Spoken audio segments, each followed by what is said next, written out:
Ngayon po ang ikalawang araw ng pag-uusap sa pagitan ng Seventh-day Adventist Reform Movement na kilala sa tawag na SDARM at sa panig din naman po ng International Missionary Society of the Seventh-day Adventist Church Reform Movement or IMS-RM. At ngayon ay atin na pong formal na bubuksan ang pag-uusap sa pamamagitan po ng panalangin. Tayo po ay magalang na lumuhod at mananalangin. Ama naming Diyos na nasa mga langit, sa ngalan po ng aming Panginoon Kristo, kami nagpapasalamat na muli kami inyong inipon sa lugar na ito pang pagpatuloy po ang pagtatalakayan ng kasaysayan ng inyong tunay at nag-iisang iglesia at nawa inyong banal na espiritu na aming muling hinihiling ang presensya ay siyang manguna po sa amin. Patnubayan niyo po ang dalawang speakers, ganun din ang mga makikinig at nawa o Diyos ay manaigang katotohanan at ang katwiran at nawa kami maikayat ng inyong dakilang pag-ibig na kami isahin sa isang panali ng pag-ibig at ng katotohanan at ng tunay na iglesia na inyo pong susunduin sa pangalawang pagparito ng aming Panginoon. At nawa o Diyos sa kami patawarin sa lahat ng aming mga pagkukulang, pagkakasala laban sa inyo at aming binabalik ang papuri sa inyong dakilang pangalan. Inyong tanggapin ang aming dalangin dahil ito po ay aming hiniling sa tanging pangalan ng aming Panginoon Hesus. Amen. Amen. Amen.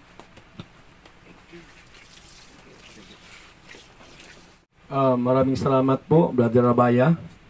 At sa lahat po ng ating tagapagpakinig na naka-tune in ngayon, isang mapagpalang umaga po sa inyong lahat, mga minamahal na mga kapatid. Okay, papasalamatan pa rin natin ang ating mga kapatid na nakabalik ngayon.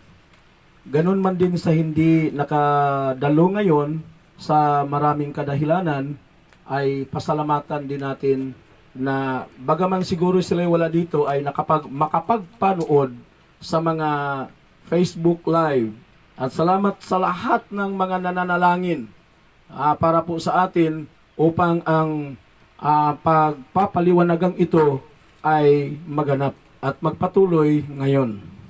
Kahapon naudlot at medyo iniisip-isip kong maigi kagabi kung gaano katotoo ang sinasabi ng ating kapatid na noong 1951 ay walang separation na nangyari, bagkus ang separation ay nangyari na lang noong 1952. Doon tayo naputol kahapon sapagkat hinanap natin yung kahit doon sa shorthand minutes or shorthand writings, maging doon sa mahabang binasa natin, ay hindi natin nahanap doon na umanib doon ang grupo nila ni Kusil sa mga rebellion. So po, doon tayo na-stop. Ganun pa man, iniisip ko, to cut the story short, sapagkat alam naman din natin ang delivery talaga na gustong iparating para po sa atin, na tayo po ay maniwala na ang grupong ito noong 1951 nagkaisa, hanggang May 7 nagkaisa, pagka June 52 saka na lang daw na dalawa ang grupo. At ito na po, umanib daw ang grupo nila ni Kusil with only approximately 20% of the membership of all ISDARM in the whole world, reformers in the whole world.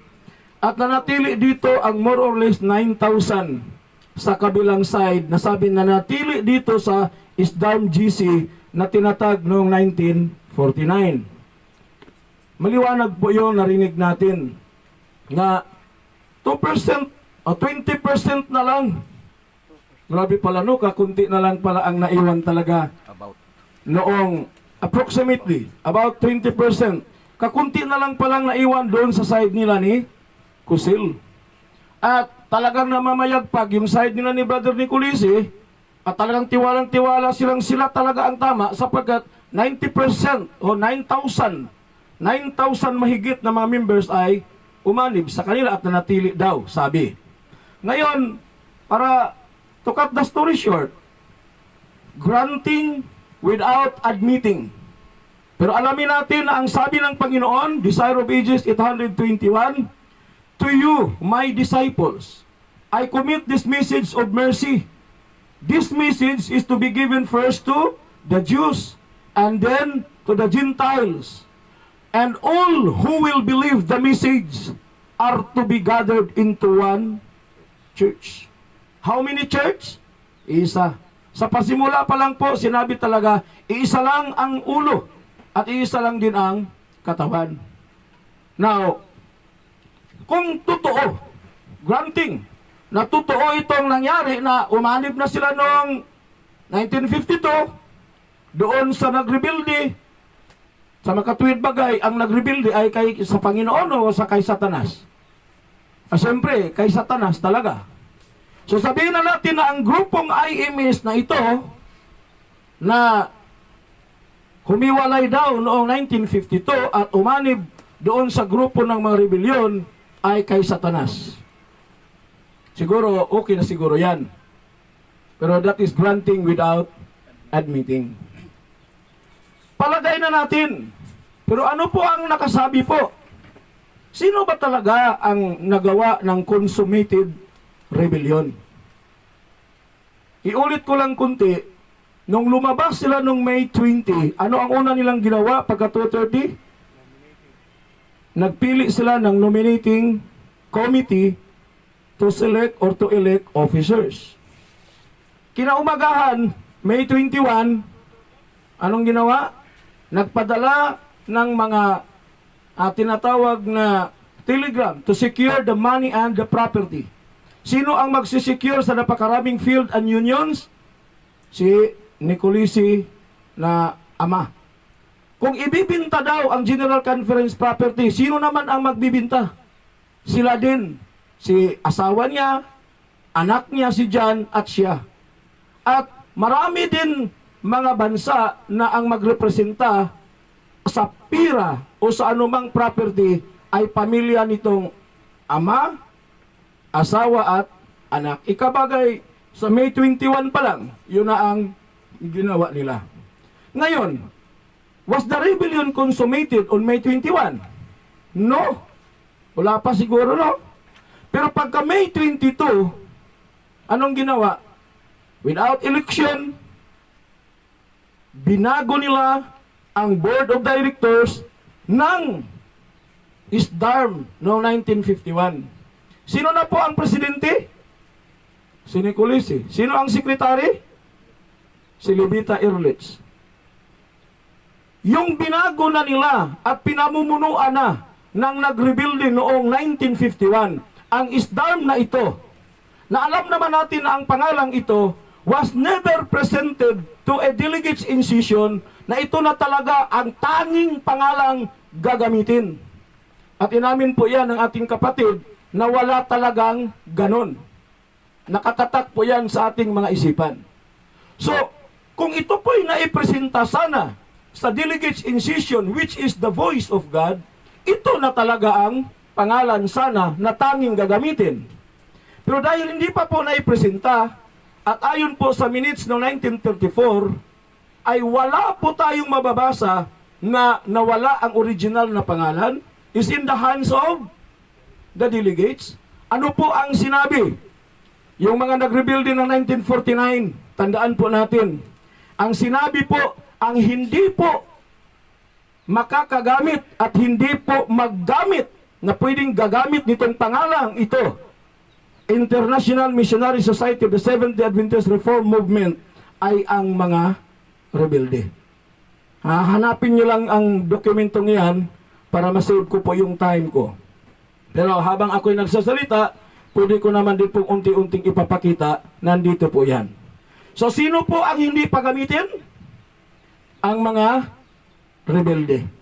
They have no moral rights to further use the name given by the General Conference, International Missionary Society of the Seventh-day Adventist Reform Movement. So, tandaan po natin, walang sinabi na ang hindi rebelde, hindi pwedeng gagamit ng original name. Amen. Ngayon, sa pagpapatuloy, Ang nangyari po noong 1951, nung sila ay nakapag-eleksyon na rin, na dalawang seat of officers na sa pangalang iyan. Sino na uli ang naging board of directors? Yung naglabas at nagrebuild. Katuparan po ba yan sa sinabi or sabi natin, yung sinabi po dito na ang isang rebellion, sabi na protest, ulitin ko lang po itong bagay na ito, ang sabi po dito, ang rebellion is an effort by many people to change the government or leader. Kailan ito na-change ang leader? Noong May 22. By the use of protest. Bakit na-change nila ito? Because they use the protest. And what is that? Rebellion. Not only a simple kudita, but a consummated rebellion noon pa lang May 22. Nagpili sila ng officers May 24, pero paano yung ginawa nila sa May 22 na naging presidente na si Nicolisi? Consummated rebellion. Maliwanag na maliwanag po yan sa grupo ng mga legal or 14 delegates na General Conference. Maraming paliwanag dito. Na ikangay, nagpunta sila doon sa, nagpasakop sila doon at nagkaroon ng General Conference na wala sa tamang kaayusan. Ang nagsasabi lang yan ay ang mga grupo na nanatili doon kay Nicolisi. Kuha po, 11 in number. Sila lang yung hanggang ngayon. Iba-ibang librong lumabas. May kay Alphonse Balbac, may kay Carlos Sas, siguro may kay Pastor Peter din. Puro nagpapaliwanag at ang dami nilang inaakusa na si Kusil ay ganito, ang 14 ay ganito. Pero talagang pinahintulutan ng Panginoon na mangyari. Hindi na nila makuha itong isdam ng 1951 with headquarters in Sacramento, California, sapagkat nag-consummate ba ang rebellion? Wala. Nag-consummate. At ang ginawa nila, pinaglaban nila, pinaglaban nila sa korte na makuha sana ang property at ang pira nito. Kasi May 21 pa lang, sinecured na nila ang pira. Sabi nila, bakit ba dinala pa ni Kusil? Ito po, magpapaliwanag ang dokumentong gawa mismo ni Brother Carlos Sas. Ang habol po ni Kusil, sapagkat may pagkakautang tayo sa dalawang corporation, kay Adolf Heber at kay Berta Corporation po yan na doon tayo kumukuha at umuutang ng pera. Nakakatulong sila sa atin, pero pinagmumukhang ang sama-sama ni Kusil kasi mayroon daw pira na ipapadiposit doon kay Heber.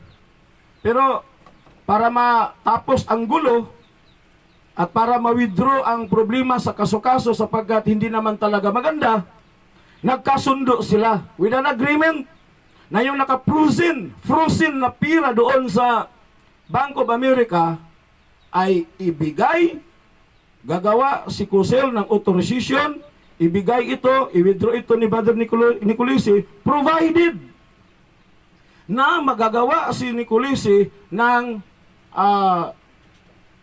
anong tawag yun? Cashier's check or manager's check na kailangan bayaran ang pagkakautang natin. At yun po'y nasunod. Withdraw at doon po yan nangyari noong May 7. At yun ay pinalabas na naman na iisa lang sila. Kaya minabuti ko pong tiningnan yung nabasa ko po kung saan ba talaga yung aking nabasa pa noon na dalawa na talaga sila.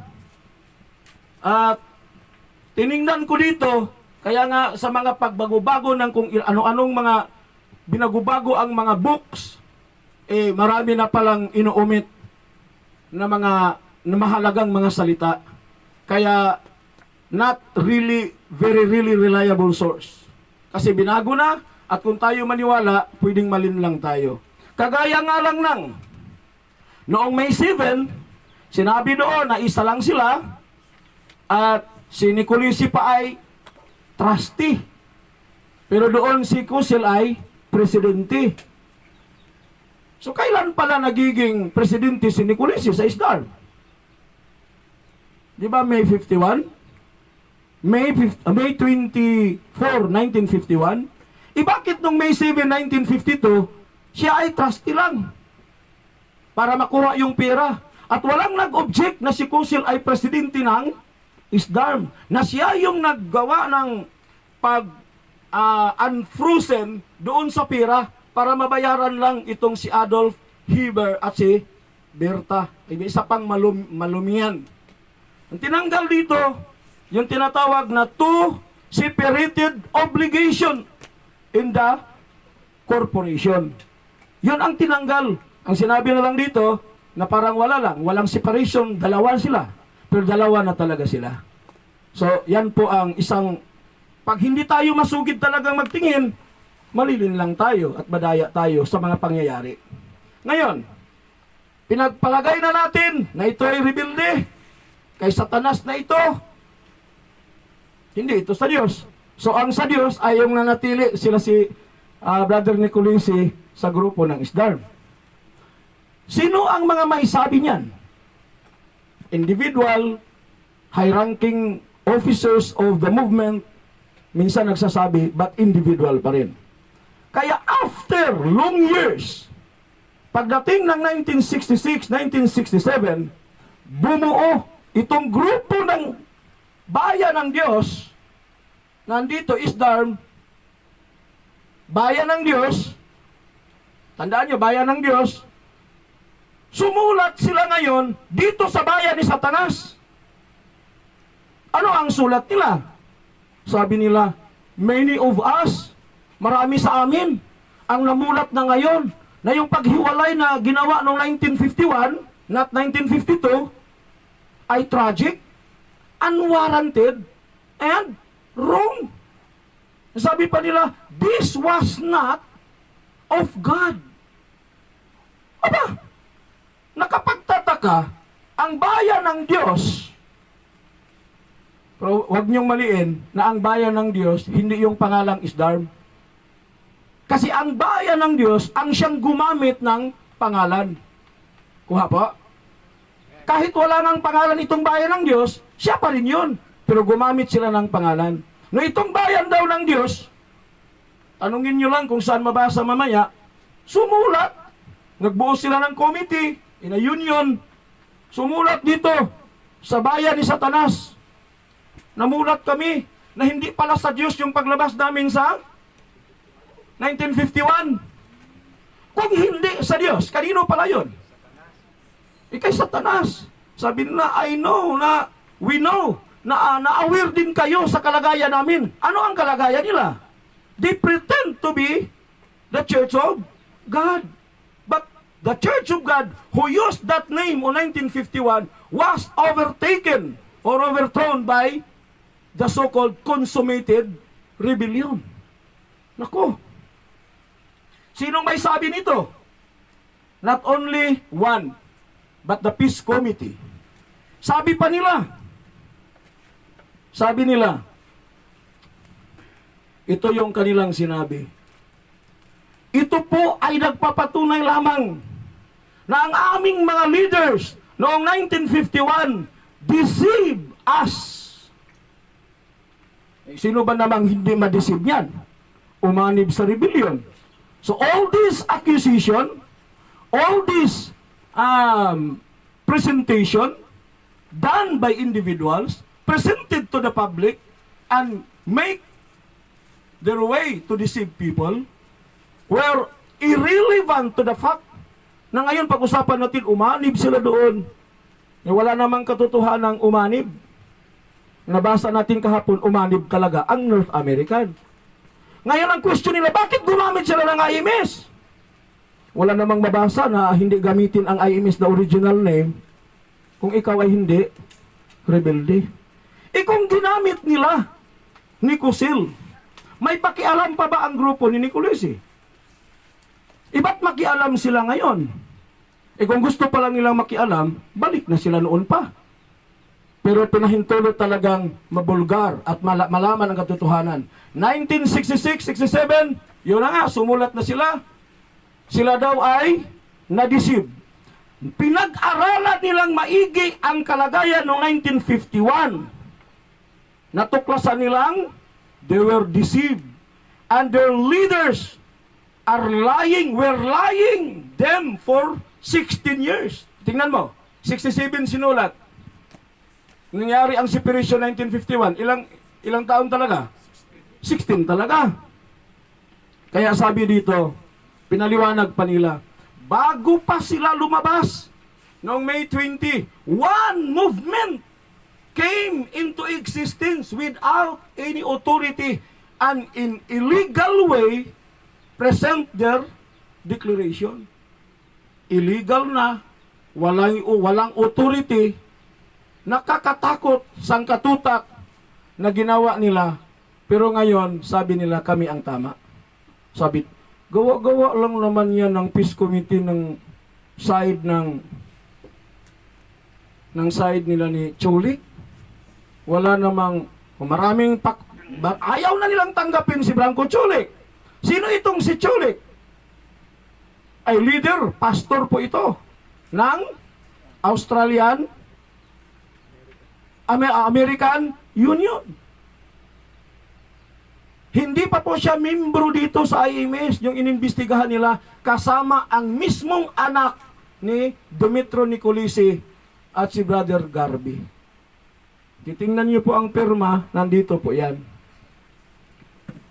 At anong nangyari? Sabihin nila, ay kahit Chulik lang yan.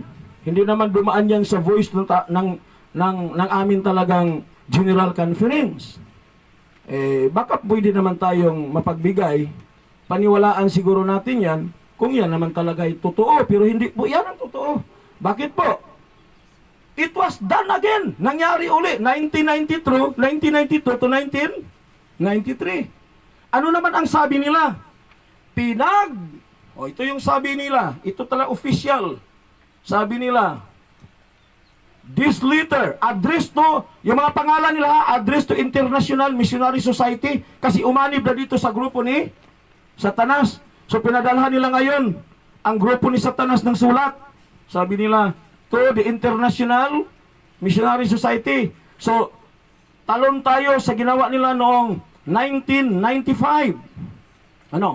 1992-1993, ang kanilang session po ay nangyari sa Romania noong 1995. Pinag-usapan nila kasi noong 1993, yung palagi nilang appeal, pagsusumamo na makipag-reunite dito sa grupo ni Satanas, ay nagdesisyon itong grupo ni Satanas, wag na. Kailangan nyo munang idusod niyang bago ninyong movement noong 1951. At saka tanggapin kayo isa-isa. Tatlo ang agreement na binigay ng grupo ni Satanas. Palagay natin na pinag-usapan nila ngayon yun sa grupo ng Iglesia ng Diyos o sa bayan ng Diyos. Sabi nila, this letter is written in the name and by the delegates of the decision of the delegates. So, ano ito? Voice of God. Of the Seventh-day Adventist Reform Movement who held the 17th pang-17 delegasyon session of the General Conference from September 4 to 21, 1995 in Romania. Pinag-aralan nila, anong sinulat nila? Nagsusumamo sila na makipagkaisa sa bayan ni Satanas. Hindi po, sabi dito, sa mga anak ng Diyos. Ang busis ng bayan ng Diyos, sabi nila, makipag-reunite dito. People of God ang tawag nila dito. Naiba yata, no? People of God. Kailan ito? Sabi pa nila, in closing, we wish to assure you that we are presenting our supplication to the throne of grace for all brethren who have the same desire for unity. Makikipag-isa. Supplication sa throne of grace. Manalangin tayo na makipagkaisa tayo. Handa tayong makipagkaisa. sa iglesia ni Satanas. Kung totoo ang paratang, hindi pa ba sapat yan mga kapatid? Busis ng General Conference in session is darn GC, hindi IMS. Nagdesisyon na ano daw yung sinabing nag-join sa rebellion at granting na kay Satanas, bayan ng Diyos. Kaya gusto sila makipagkaisa. Kung bayan pala ng Diyos ito, ilan ang bayan ng Diyos? Isa lang. Sinong bayan pala itong grupo ni Nicolisi?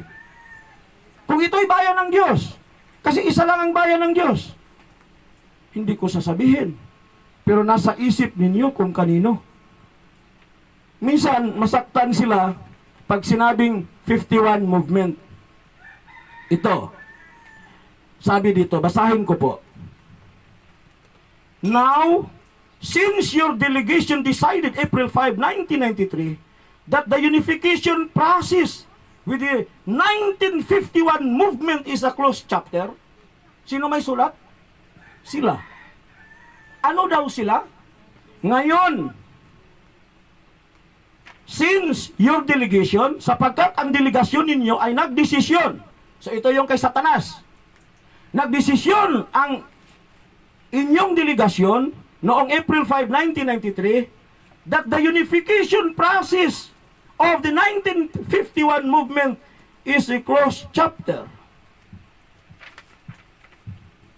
And since you asked, and since you made known the requirements of your delegates that we should dissolve our organization and asked to be accepted as individual members according to your newsletter,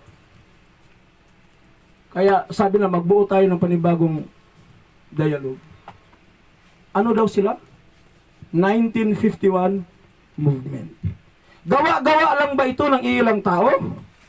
Or pinresinta at ipinasa ito sa voice of the delegates, pang-17 delegates meeting ito doon sa Romania. Kaya mga kapatid, ito yung simple kong naisip na pamamaraan. To cut the story short, tanggapin na lang natin ang tanong, may prophecy ba in the Bible or in the spirit of prophecy na ang bayan ng Diyos, ito, sila, 1921 na, at ang pagkakaalam ko, maging hanggang ngayon, ang panindigan nitong bayan ng Diyos, gusto pa rin makipagkaisa sa iglesia ni Satanas. Hindi kayo nakakalungkot yan? Kung tanungin natin, saan mabasa yan?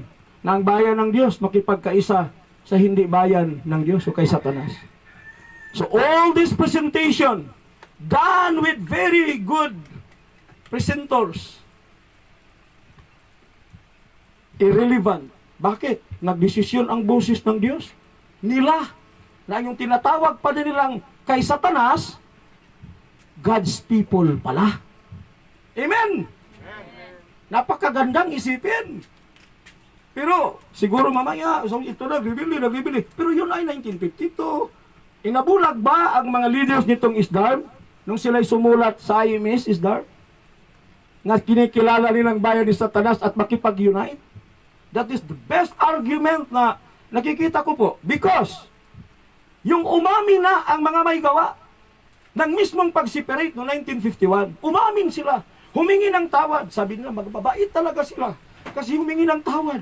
Pero yung hindi nagkasala, hindi humingi ng tawad.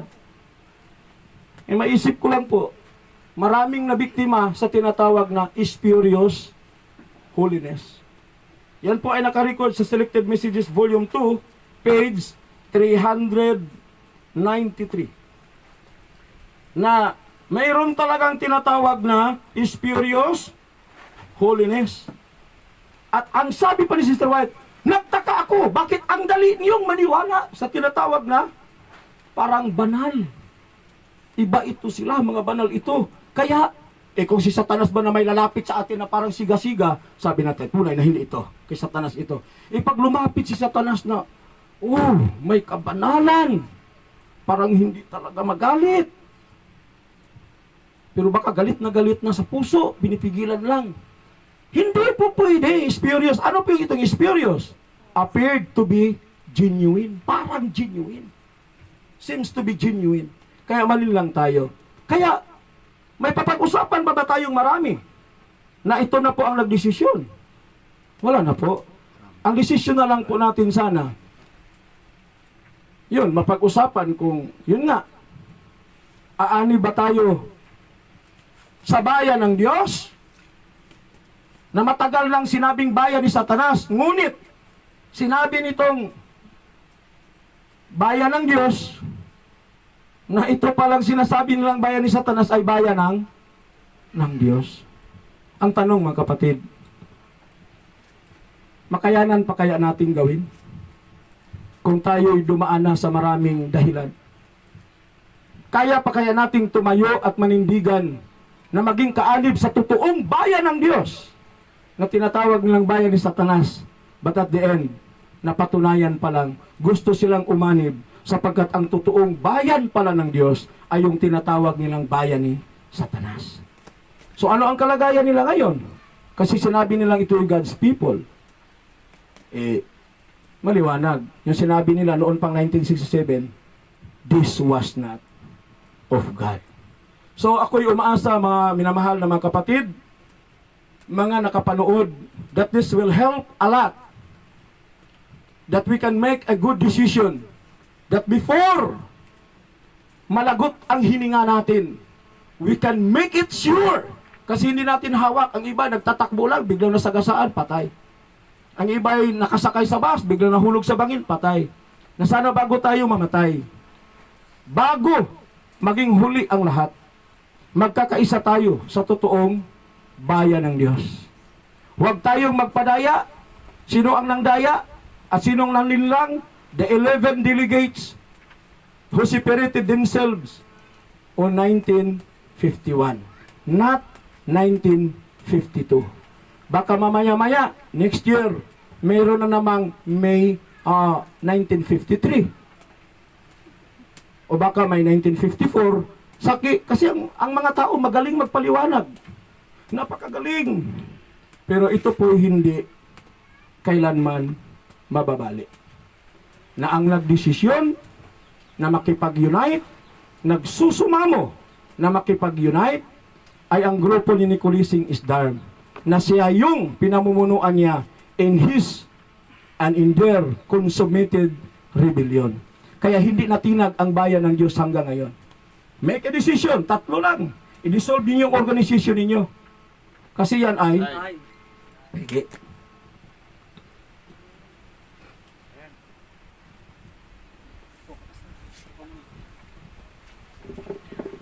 Okay. Napakinggan po natin ang delivery, no? Very powerful ang pagsasabi. Para naman talagang totoo. Na walang halong biro, no? Talagang Hindi naman pwede biro-biro. parang nakakakumbinsi talaga, no? Sana. Okay, sige.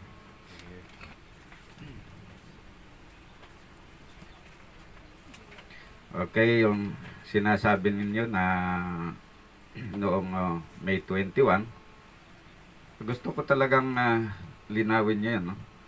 Kung doon bang yung paglabas nila doon sa May 21 na nag-protest ay talagang malinaw po at buong puso mo pinaniniwalaan na yung pag-protest nila ay rebellion po. Sa kaalaman po ng lahat, ako po'y hindi naniniwala nito noon.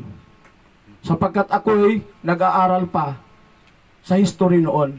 Napakinggan ko ang galing ng paliwanag na ang nagrebelde at umanib sa rebelde ay ang IMS Isdarm. Kaya umiyak ako ng todo. I was there in Cagayan de Oro City at that time. Kaya humingi ako ng mga document at doon ko napag-aralan na hindi lamang po ako ang hindi naniniwala, marami. Pero ang bayan ng Diyos ay naniniwala na yun po ang paglabas nila. Ang una talagang hakbang para mag-consummate ang tinatawag na pagrebelde. Kaya ako ngayon naniniwala na rin kasi ang boses na ng Diyos din ang nagsabi na makipag-unite doon sa yung sinasabi nilang bayan ni Satanas, when in reality, iglesia or bayan pala ng Diyos. So naniniwala na po ako, Brad, na nag-rebelde sila noong 1951. Okay, salamat. At ano yung nabanggit mo? Anong relasyon yung sabi mo na tama ba yung pagkaintindi ko na kaya na-convince ka kasi noon hindi ka na-convince, no? Na-convince ka dahil sila yung nag-appeal ng unity doon sa anong tawag yung sinasabi mo na bayan ni Satanas. Yun po ba yung tama ba yung pagkadinig ko na yun ang nakakumpleto ng inyong paniniwala kaya naniwala ka na rebelde talaga sila noong 1951? Hindi lamang po yun. At maraming dahilan na ako'y naniniwala sapagkat binasa ko po ang very reliable source na sila talaga ay nagrebelde noong 1951. At talagang tinitingnan ko, pinag-aralan ko, what is rebellion? At kapanipaniwala talaga ang sinabi mismo ng mga leaders ng ISDARM na yung ginawa nila noong 1951, rebellion talaga. Kaya iniisip ko, sino naman ako na hindi maniwala na naandyan na yung katotohanan? Ikakapahamak ko ng lubos kung hindi ako maniwala kung ano yung totoo. Kaya nagdesisyon ako manatili sa IMS. Noong time na yon, nabuhay ang pag-asa na kahit mawalan tayo dito sa mundo ng kahit ano, may pag-asa tayo sa langit na bayan sapagkat naging member ako sa totoong bayan ng Diyos na totoong reformers. Okay. So, hindi lamang pala yun yung pagka-offer nila ng pag-appeal ng unity, kundi meron pang iba at batay sa natawag mo na reliable source na pinagbasehan mo na sinasabi ng reliable source na sila ay talagang nagrebelde noong 1951. Pwede po bang sabihin niyo sa amin kung ano yung reliable source ninyo na nagsasabi na sila ay nagrebelde talaga noong 1951? Salamat po at napakadali naman pong sabihin. Pwede naman po na sabihin. At talagang sasabihin ko po, one of that, yung binanggit ko noong 1967, yung Peace Committee, yung reliable source din yung pirma mismo nila ni Johnny Culisi at sila ni Brother Chulik, sila yung mga tao na una-una silang nag-appeal. At ito po'y nangyari, ininvestigahan talaga in full, in deep, kung ano talaga ang nangyari noong 1951. And they came up sa presentation at nakita nila, rebelde talaga.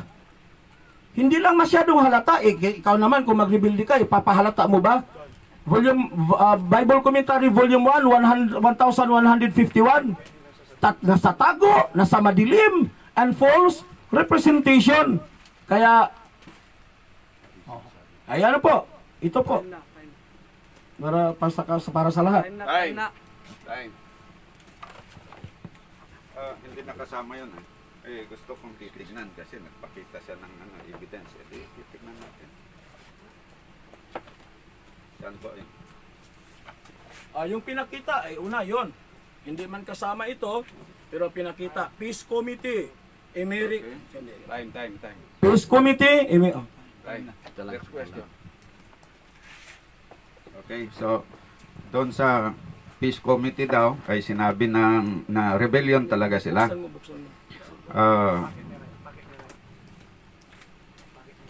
Continue ba? Okay. Ang tanong ko doon ay doon ba sa Peace Committee ay may sinabi talaga yung Peace Committee na nagrebelde yung 11 delegates no 1951? Gusto po kong sabihin dito, isa sa sinabi nila, it is very clear. Ano ba sa Tagalog yung it is very clear? Malinaw na malinaw. It is very clear that this is a spirit of rebellion. Ayan. Yan po yung Yan po. sinabi ng Peace Committee. Sinabi po ng inyong side ng American Union na may pirma po sila dito, si John Nicolisi, si Emmanuel Garbi, at si Branco Cholet, at yan po ang pirma nila. Ayan po. So maliwanag na maliwanag, hindi ako ang nagsabi ng maliwanag na maliwanag, baka sabihin nyo ang galing ng Pinoy. Right, right. Okay, so ikuan ko lang, no? Magtanong lang ako. Kasi yung binasa mo na it is very clear, yung iba, na ibang ano doon, hindi dyan, tapos pinakita mo yung ano sa akin. So ang gusto kong, basahin mo dyan sa napirmahan, kung nandun ba sinabi na, na talagang it's very clear na they did rebellion noong ano. Dito sa napirmahan, tandaan nyo po, ang nakasulat po dito ay sila si John Nicolisi, Emmanuel Garby, and Branco Chole. Anong sinulat niya? Ito po yung address. International Missionary Society of the Seventh Adventist Reform Movement. Anong sabi nila sa kanilang sulat at appeal? Many of us for a number of years had been convinced, ano daw po, that the separation that took place in 1951, not 1952, was tragic and warranted and wrong. Wala yung rebellion. At nung sila ay nagpunta sa General Conference Session noong 1966 sa Brazil, ito mismong si Branco Chole. Okay, so malinaw po na dyan sa napirmahan nila ay walang sinabi na nagrebelde noong 1951 yung 11 delegates. Ngayon, meron kang gusto sanang basahin doon sa ano. Pahintulutan natin siya na basahin niya na noong 1967 ay sinabi talaga doon na nagrebelde yung 11 delegates. Sa isang minuto ko pong sagot, sikapan kong mabasa. Dito ko binasa sapagkat ang author nito ay mismong itong nakapirma dito sa pinakita kong si Branco Chole. When they joined in the Peace Committee and they joined in the Delegates in Session in 1966 in Brazil. Yung sabi dito, ulitin ko lang, sabi niya, in point 12, it is written that 11 delegates no longer recognized the existing president, vice president, and the temporary chairman. I asked them in Brazil, who authorized them to make such a resolution. It is very clear that this is the spirit of rebellion. Every individual has the right to leave the conference kung hindi sila makakagusto. Pero yung ginawa ng 11, anong ginawa nila? Nominate a nominating officer, secure the money, and Time. Okay. So, yung po bang binanggit dito na comment na yung binasa mo na in point 12, it is written that 11 delegates no longer recognize the existing president. Tapos, it is very clear that this is a spirit of rebellion. Ito po ba ay salita ni Branco Chole lamang o salita ng Peace Committee? okay. Kaya nga sinasabi ko po na ang author nitong tatlo, ang author nito in the first place ay si Branco Chole. Ito namang silang Peace Committee, naging 5 sila. Dito ilan yon? 3. Dito naman sa Peace Committee, naging 5. Papangalanan ko po, Emere Canyo, Brother Sirik, Brother Barat, Brother Chulich, and Palasulo. 5. Ito pong mga papel na ito, na pinapakita po natin, ay hayagang nagsasabi na ang ginawa ng 11 ay, sabi pa nga dito, this was not of God. Sumang-ayon ba si Nicolisi sa decision of finding na yan? Sumang-ayon. At may pirma siya. I fully support ito. Time. So malinaw po mga kapatid na wala siyang binasa na Peace Committee yung nagsabi na rebellion. Ang malinaw pong binasa doon ay yung talagang si Chole yung nagsabi. Okay. So hindi po ang hindi ang Peace Committee. Okay. So ang sunod po na tanong, may time pa sa tanungan? Meron pa po. Okay. So, yung sabi doon na who deceived us, sino po yung nagsabi doon na na deceive us?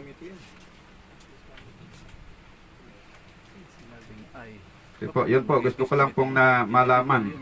At mamaya gusto kong tignan. Para makita po natin mga kapatid, yung ebidensya, kung may sinasabi, titignan natin kasi karapatan naman po natin yan. Nagsasalita lang ako habang hahanda. Matapos na tanong. Okay, salamat po. Talagang sinabi at pinangunahan na maliwanag na hindi po ang Peace Committee ang nagsabi niyan. Sabihin natin dito, ito po'y officers of the temporary organization noong 1967 ng kanila mismong delegation. Chairman, Francisco Divay, Secretary Alphonsus Balbach, Nominating Committee, andito po yan, Finance Committee, ito po yung Peace Committee, 1967. Dito ko basahin kasi doon ayaw maniwala. So anong sinabi dito? Ito pa rin. It is very clear that this is a spirit of rebellion. Amen. Ito na yun. Mamaliwanag talaga ito kasi kahapon meron tayong mga papel na ginagamit, binasa natin ng mahaba-haba, hindi naman natin paniwalaan pala. I hope na ito, hindi naman mahaba, in just 1 minute, maximum, na andito. Time naman yan. Hindi muna ako magtanong. Gusto kong tignan yung Tingnan mo ba? Kailangan. Ano po, isama na lang mamaya sa inyong paliwanag. Isama yung Yung delivery mo. Ano yung 2 minutes? Pagtingin ko. Yung pagbasa ko. 10 minutes, sa document niya. Kasama sa ano? Meron pa 2 minutes. Meron pang 2 minutes, Brad. 2 minutes. Amen. Okay, sige. So, dadako naman tayo doon sa dadako po na tayo doon sa pag sinabi na sila ay nag-offer ng unity. Ay talaga po, ano po bang gusto nyo talagang palabasin na sabihin sa amin na yung pag-offer pag mag-offer ka o pag mag-appeal ka ng unity doon sa hindi kasama sa inyong organisasyon, yun po ba ay hindi tama o tama? Ay, Mga kapatid, nakakalungkot. Umamin kasi ito at nagbintang pa ang karamihan nilang mga agents na ito ay kay Satanas. Meron ba tayong mabasa na tama ang bayan ng Diyos na makipag-unite sa bayan ni Satanas? Never can we find that in the spirit of prophecy and in the Bible. Kaya sabi ko, hindi ito tama. Mali itong ginagawa nila. Kung sila ang bayan ng Diyos, sabi nila, mamatay na kayo dyan. Kung ayaw ninyong umanib dito sa tama. Pero yung ikaw yung bayan ng Diyos, magsusumamo kang makipag-unite doon, sabihin mong tama, basahin yung number 16. Pinatay ng Diyos kahit yung nagsimpatiya lang sa rebellion. Kaya, sorry po, pero talagang yan po ang totoo. Deep down in my heart, kahit masakit ang paa ko, ay talagang tumayo ako para dito. ay. Salamat po. Okay, tapos lang Okay. po ang oras ng pagtatanong. Okay. Time na? Okay. Sige, proceed. Tapos na marami pa sanang tanong. Pero may time naman tayo. Sama mo muna sa deliver.